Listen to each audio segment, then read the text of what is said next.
The most attractive thing to your wife is your consistency. Hey guys, this week I'm going to be talking about a really neat subject. We actually go into one of the most reliable, most attractive things that a man could do in his marriage to truly help her rebuild her safety and her connection to you, her availability to you in all ways, in every form, is the concept of keeping your word. A man who keeps his word will help her feel safe.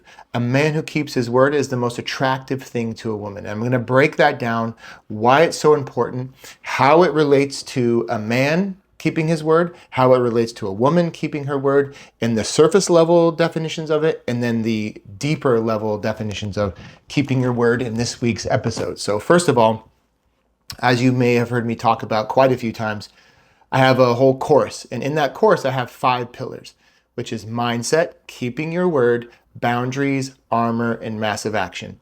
So this is dealing with pillar number 2, all about keeping your word and why it's so important for the feminine nervous system when a man is reliable, consistent. This is where my whole entire program and my whole brand came from, this concept, which is integrity.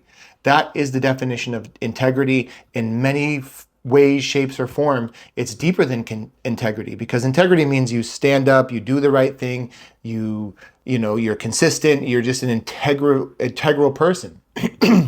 But keeping your word can also be deeper as on the same level as the word integrity, because you develop yourself into the type of man who can actually handle difficult things. And when you develop yourself into the type of man who stands up for what's right, who shows up on time, who says what he does and does what he says, it shows the world, this is the deeper part, but it especially shows your spouse that you are reliable. You will be reliable. You're going to stay reliable. And that signals to her system, diffuse awareness, the way that she is always scanning for safety all the time. It shows her that you can be trusted when she wants to open up, when she wants to share herself with you, when she wants to, bring out her very difficult emotions. Is she going to stay bottled up like she has been probably for the majority of your marriage? Or is she going to see a man who time after time after time keeps his word and says, I got you, I'm here, I'm safe, I got you, I'm here, I'm safe? I can't tell you how many times I see in what I do and in my program and everything, all the people that go through it, the differences of people that actually apply this work and the difference of the people that have a hard time in the beginning. Because when I say, you may not understand every single thing that we're learning right now, you may not understand every single thing that I'm talking about, but it is structured for you. It is laid out in an environment where you can actually take tactical exercises like clearing off the counter and speaking the truth and practicing radical honesty and bringing all this healthy language out in your marriage. And it could be frustrating you. It could be leading to fights. It gets very difficult and sometimes, traumatic in the beginning, because you're really exposing yourself to like, I've never talked about this. I've never really said how I feel. And I finally have a man who is trying to stay calm and steady and reliable. There's going to be fireworks. Not always, but there often is, for a good reason. You're bringing the poison to the surface. So when I have guys in the beginning, when they have a hard time with this and they're struggling, I ask them, are you booking the thing on time? Are you showing up when you say you show up? Are you doing the steps the way it's mapped out for you? No, well, I had this problem and I couldn't make it this time. I'm like, okay, good. So you're showing her consistently, even inside of a program, that you aren't able to be there at 8 when you make the appointment for 8. You're not able to follow the instructions that are laid out for you. Not because you're a bad person, not because you don't want to. It's because you're so predispositioned to not have this pillar be an integral part of who you are, which is, if I made the appointment to work on my marriage with my wife at 8 o'clock every Thursday, I'm going to be there at 7:45. And I'm going to be ready. This is what she's looking for. This is what she scans for. This is actually and that's why we translate this behavior of what a man can actually do, what a woman is actually scanning for in her nervous system of reliability, consistency, reliability, especially when you're attaching that reliability and that consistency to positive behavior. It's obviously a turnoff if you're always late and you always don't keep your word. That's still being consistent, but it's consistent in a horrible behavior. So she might be used to that. But when you become consistent in your behavior that is connected to integrity and reliability and safety and curiosity about her emotions, this signals to her, wow, I can let go more and more and more. The layers of the onion keep coming off more and more and more. I'm feeling safer and safer around his calm, steady, present reliability, keeping your word. So I want to break down why and how that is so important, because that signals to her safety, safety, safety. Safety signals to her attraction. That's where attraction is born, because so many couples go through so much turmoil and emotional, he's not coming after me, she's not coming after him, he's not coming after her, and you're chasing each other, you're trying to connect on your romantic level, whatever it is, and then, but there's no foundation of reliability. There's no leadership of, hey, this man is doing what he says and he says what he does in a positive way. He's working on this. Naturally, her nervous system starts to soften and open up, and she wants to feel closer. She feels more attracted to you. She feels like she can compliment you, not criticize you as much. But if you're missing this consistency, it's like the first thing that she will put a wall up over. She will put so much energy towards, I don't know if he's gonna freak out or not. I don't think, okay, he did it twice. The third time he failed. The fourth time he failed. But then what am I gonna believe? He's been doing this our whole marriage. When is he actually gonna be consistent? So I wanna break down why this pillar is so crucial to move forward and stuff. That's why it's the second pillar. And it's like you introduce mindset, you have to understand why this is so crucial, why, how we have different neurology, how we have different biology, how I heal is different, how she heals is different. This is mindset. This is pillar number one. You go immediately into keeping your word, because that is the strength and the real armor that you're building. Pillar number 4 is called armor. This is part of the armor that you build to go into seeking the truth, speaking the truth, being a very truthful and connected couple together takes a lot of hard work. So you have to have a structure, a foundation to build yourself on. You can't just throw these techniques and just try it here, try it there. Well, let's try this homework, try that homework. No, be reliable, be consistent. There's a way that Hashem has built the world, in my opinion. There's a system to it. There's an order to it. There's Seder Staushlis. There's science, creation, the mazalas, the gravity. There's a system. There's a science to everything we see around us. It is systematic. It is not random. It's all math. It's all numbers. So take that as a proof, hey, you want to be successful in this little trip we're on and life that we're on and the neshama in a body, there's systems to it. So lock into a system on how to heal. Lock into a system that creates a layer and a protective armor that you guys can start to heal inside of. So here's how it works with the men. That when you are trying to practice, I'm going to give some practical advice. When you're trying to break different behaviors and you're trying to be more reliable and you're trying to really connect into this work and you're really focused on, well, I can make this work. I really like Yehuda's program and I'm listening to it and it's going great. I hear that all the time. It's true. But then they kind of fall off. I'm like, okay, well, you might have bit off more than you can chew. You might have been really inspired by this or me or a podcast or the course, and you're like, whoa, hold on, this is a lot. Okay, thanks for telling me. I'm going to give you an 8. I'm going to give you advice right now. What you want to do is pick things where you know you could win. So pick 3 of those, 3 places you could win in a consistent, reliable situation.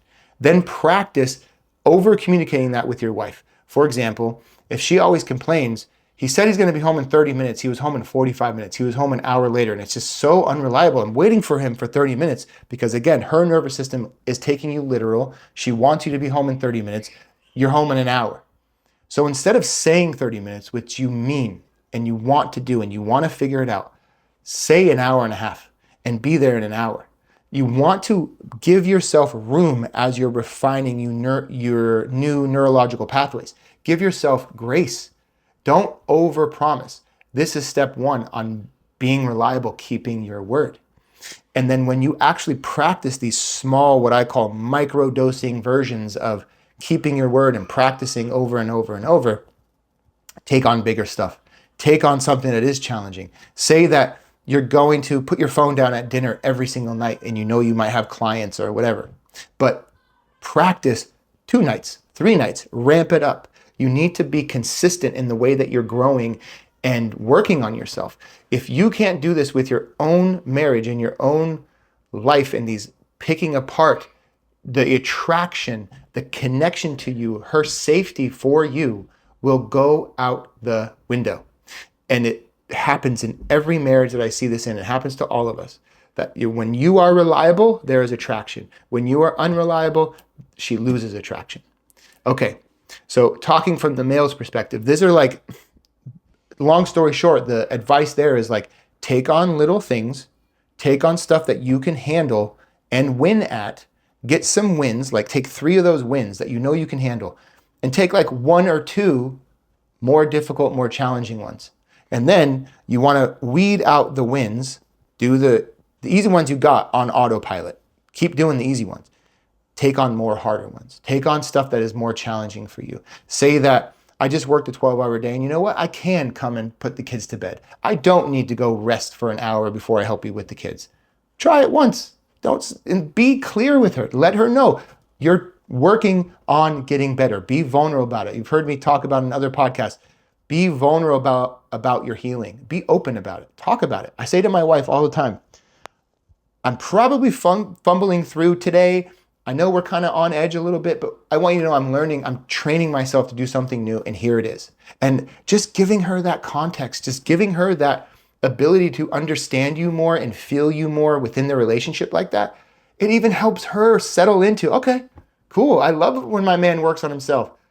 Gentlemen, talk about it. Talk about how you are working on yourself and how and what your techniques are. She wants to hear it. Actually, it's a very deep bonding moment. Speak it out loud. Say, I'm struggling in my anger. I'm struggling in my jealousy of people with money. I'm struggling in this. I'm struggling in that. Talk about it. This is the place where you're bringing out radical honesty, right? That's what I say. Polarity equals radical honesty. You're bringing it out. So what, you're only going to bring out the honest stuff that's scary? Negative? No, bring out the stuff that's positive. I'm working on myself. I want to be the best version of myself. And I've always had this issue with this one person, or I always want to get up at 6 a.m. and I got up at 7 and I'm like, but tomorrow I'm going to get up at 6:45 and the next day I'm going to get up at 6:30. And talk about the positives. It actually really helps her with her nervous system. It really helps her with her level of connection and emotional bonding towards you, that she feels like, oh, wow, I like it when he shares himself with me. It's actually, speaking of attraction, this is actually attractive to women, that when you explain how you're working on yourself, what you've been working on, maybe a little bit how you're proud of yourself too. It's a bonding moment, gentlemen. Take it. So that's the surface level of take practical actions, get some wins. You're releasing oxytocin when you get some wins. Get the wins in there. And then you take on stuff that's harder and harder and harder. Like doing an ice plunge. You go ice shower first, and then you go colder, colder. Then you go into the freezing stuff, and then you stay longer. It's the same concept. You just keep adding and adding more difficult things that you can handle. Okay. So that's like the surface level of keeping your word and why it's so important, how it's attractive to a woman, speaks to her entire nervous system. Let's go deeper. Now I want you to keep your word to yourself. This is your own personal growth, your own personal connection, your own how you truly develop. That only you know your issues deeply. You share some with people, you share some with none. You and God know you. That's it. So practice going a little bit deeper as you get better at doing this with your relationship, with your wife, with your kids, with your coworkers, whatever it is.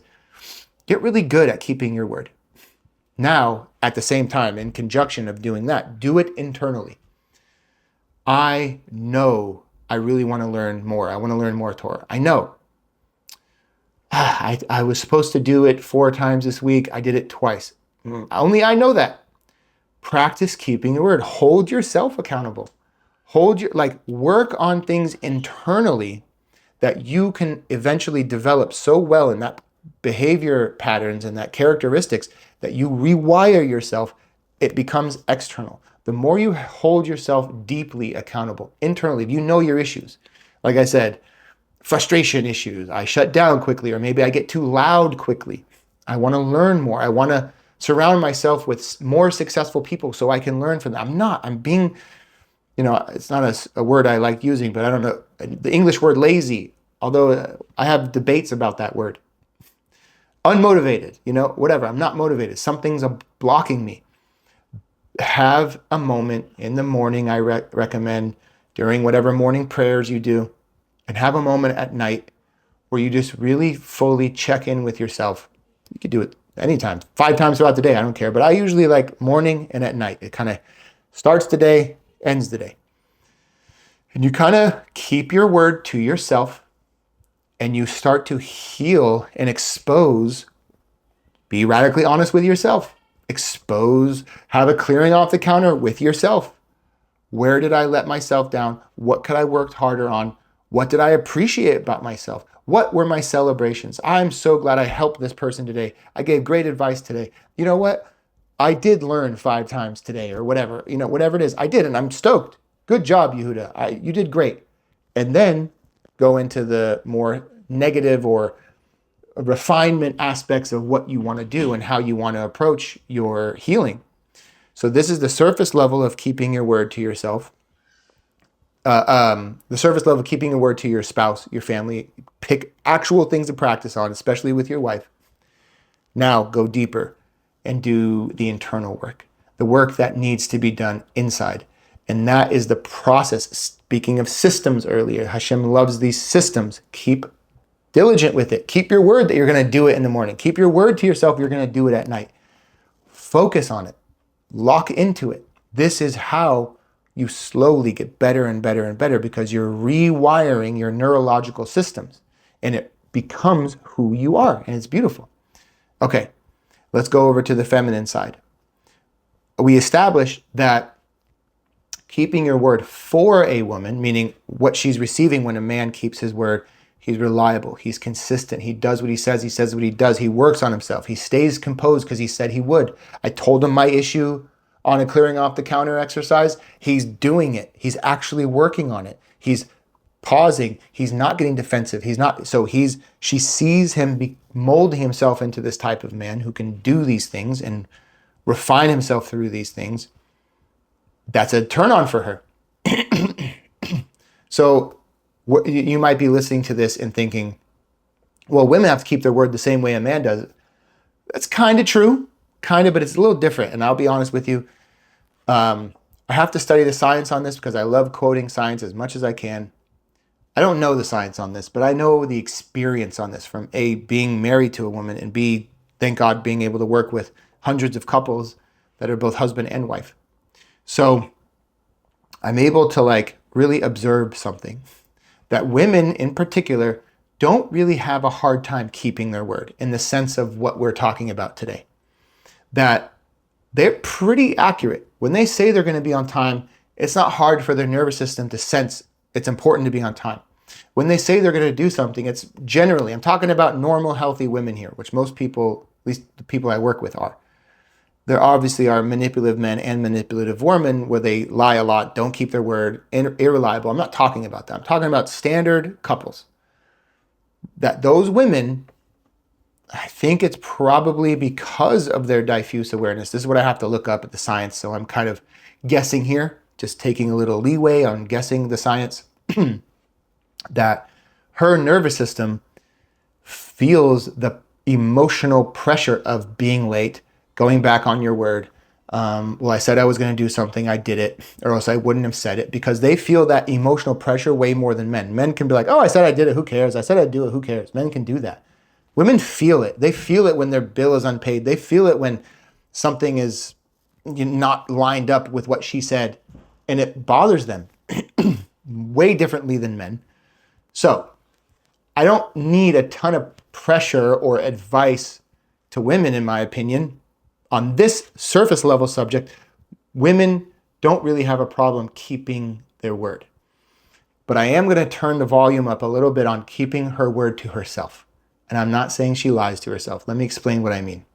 I have this exercise or saying that, thank God, me and my wife came up with called women should speak from their desires, not their complaints. Okay? And if we're talking about that, not recognizing or being afraid to speak from your desires because of other people's reactions, people pleasing, husband pleasing, all this stuff,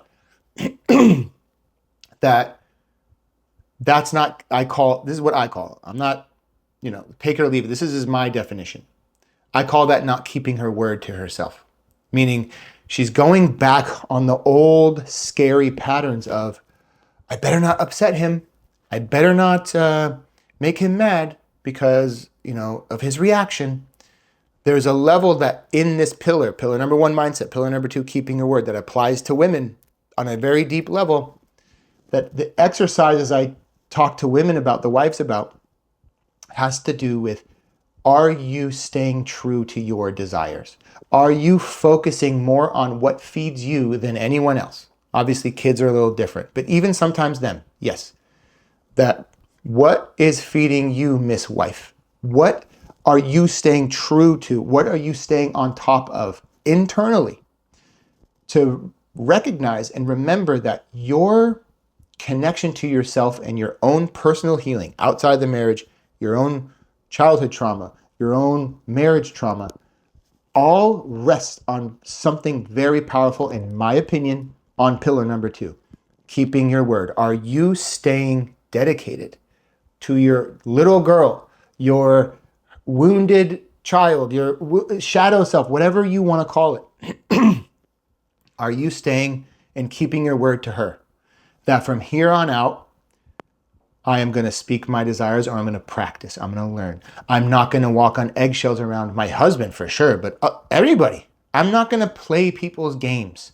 I am going to heal, because so many of women spend so much time in their life, especially as little girls becoming adults, playing the game of making others happy and not putting herself first.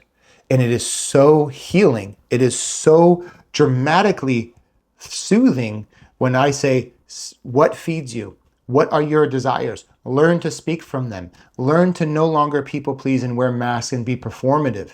That's how a woman keeps her word to herself. Is she staying on that path? Is she being true to herself and relying that she can practice? I always like to say with your girlfriend, somebody, your best friend, hey, I'm going to practice being difficult with you. In my work, I tell the husband, practice having your wife be difficult with you. Have her ask for the water that's right next to her and have you pass it. Have you get it. And I'm not saying this is like, controlling. People think that sometimes. It's not. It's her practicing, asking for what she wants, sometimes being difficult with it, showing herself that it's okay to do this, and being with a loving, kind, loving person that can be that and do that for her. I'm not saying you treat people like this the whole time. Give me that, hand me that. No, this is a isolated container that you practice with your husband, you practice with your best friend, and you develop this relationship with yourself as a woman to truly and completely, like, your desires should be at the forefront of how you operate, not everybody else's desires, not everybody else's needs and complaints and, oh no, what's going to happen with my husband? Is he going to overreact? Is this going to be a scary situation for me? I don't know how to go into this. So I'm going to make myself small and not honor myself and what's actually missing for me. And I'm not going to speak about it. That is the opposite of keeping your word. So I want to just reiterate something very important. The way a woman keeps her word to herself is she asks herself, what is feeding me? What is my desire? Practicing doing little micro doses of, hey, I want to be difficult. I want to practice being difficult. I want to practice asking for help. I want to accept help a lot more, because she's been running around helping everybody else her entire life. Her husband, babying him, The kids, obviously, that is her job. That's the beautiful aspect of this. And then her parents, her siblings, who knows, her whole life, she's been running around doing everything else for everyone else. And nobody is taking the time to say, what is feeding you? So I'm asking the women, take the time and say, what feeds me? What are my desires? How can I lock into this for me? It's very important that that pillar of keeping your word to yourself gets integrated in the feminine energy that way, because that is how she heals. That's how she becomes a lot more open and in tuned with her own internal voice, what she needs to ask for, what she wants, and how it works inside of her nervous system. So I would like to reiterate, keeping your word is one of the most valuable, most underrated concept. If people really truly start the healing in their marriage with this concept of, I, as a man, I am going to be reliable. I am going to show up on time. I am going to help when I say I'm going to help. I'm going to book when I'm going to book. I'm going to keep my word verbally, physically, emotionally, and then take that energy and practice, a little small, ramp it up, and make it difficult. And then do that with yourself. I'm going to show up for myself. I'm going to push a little bit harder. I'm going to train my nervous system and my neurological pathways to speak positively about myself, to hold myself accountable, to push a little bit further in the game of money making or growth or learning, whatever it is. I am going to keep my word to myself. And then when that applies to the feminine energy, her develop really can be centered on, is she no longer playing the game of approaching it through everybody else's lenses, seeing the world through how are they processing it? What are they feeling? What's my mom feeling? What are my kids feeling? What are my husbands feeling? I don't want to hurt their feelings. I don't want to piss them off. I don't want to be difficult. Work on slowly throwing all of that out. If you operate in that world, there will be no growth. There'll be very little healing. You'll get little pockets of it here and there, but it's going to be very hard for you to heal.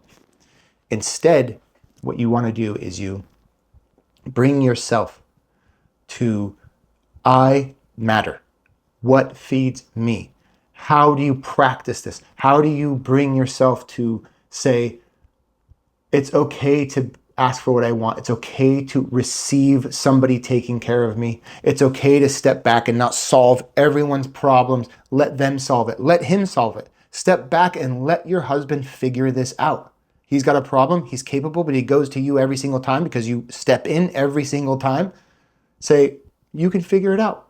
You can handle it. I believe in you. You can do it. I'm practicing, like I said, be vulnerable and open of what you're working on. Be able to say, I'm practicing asking for more of what I want. I'm practicing not stepping in and solving everybody's problems. I'm practicing not looking through the lens of everybody else's eyes around me except my own. I want to practice that. I want to get really, really good at that. So, Mr. Husband, this is me practicing. Can you please hand me X, Y, and Z?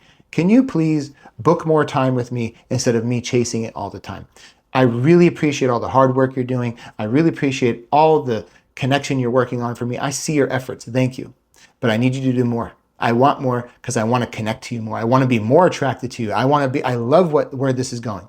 And so that's where she can keep her word to herself and speak the truth to herself and face herself with radical honesty. Because like I said, on the surface level, I don't think women have a hard time being on time, staying reliable, doing what they say what they do, but they have a really hard time internally doing it. They filter everything through the lens of other people and what their reaction is. What are they going to think? What's going to go on with them? Now it's time to practice no longer doing that, building yourself up into the type of woman and the type of wife that you are in the microcosm, microdosing, or in the container, that you are just taking these moments to practice it. It doesn't mean you do the rest of your life. A lot of healing and healing spaces and all this stuff is like, this is how women need to live all the time. You'll get there when you have a healthy husband to do it with you. Yes, because you're not seeing it as I want, I want, I want. You've abused me. You've taken advantage of me for so long and forever and ever and ever. I'm going to do whatever I want. I've heard such bad advice to people where they're getting advice often from other women, and it's, I have been mistreated my whole marriage, which is probably true. I'm going to speak my truth no matter what, all the time, every day. You have to do it. I do not agree with that. I'm saying eventually, when you have a good partner, dance partner to do that with you, that's healthy. But if you don't, it won't bring prosperity. What brings prosperity is you practice and you heal in it. You practice and you heal in it together slowly. It's not this switch. Unfortunately, a lot of women are coming off of abusive husbands and controlling husbands, and they get this advice to like flip that switch. If he doesn't like it, screw him. I don't agree. Now, there's obviously unique cases and very dramatic and traumatic cases. Maybe those are different techniques that I would use there. But overall, where you're both wanting to grow and you're both wanting to heal and you're getting that bad advice to just be honest no matter what, tell him the truth. He owes you a lifetime of whatever. It is a actual very masculine way to heal. That's what a man would do. That's how men would actually approach this subject and this issue. But if you want to approach it from the feminine, I highly recommend that you practice and be vulnerable together. Practice and be vulnerable together and get really good at it. And when you get really safe and healthy, you have a very safe and healthy man who can handle those wild emotions that you went through for 20 years in your marriage. He's ready for it. Let him have it because he's armored up. He can handle it. He wants to do it. Let him have it in a good, holy way, obviously. And that's where you do the anger and the frustration, and that's where you have cohesiveness. But if you have this anger and frustration and bad advice from bad people, and you're just going after him, justifiably, maybe so, because he has treated you really bad. You're a long time in your marriage. You have to be able to have a receptacle of something that'll actually matter. Just causing that strife and causing that disconnection won't bring you guys together, which is the goal. Magnetism, polarity, come together. So you want to be able to do it on a microcosm, microdose this, keep it slower, and get better and better and better together. And I can help you with that. Hit me up. So this is the magic of pillar number 2, keeping your word. For the masculine, it's actual practical doing it, being on time, and internal. For the feminine, it's much more internal to practice no longer people-pleasing, husband-pleasing, walking on eggshells, and walking into what feeds you, what are your desires, and learning and practicing to speak that with him, with friends, people you trust, and you will come together over this. Keeping your word is like the foundation of so much. So thank you guys. God bless you. Thank you guys so much for watching and tuning in, and I will see you on the next one.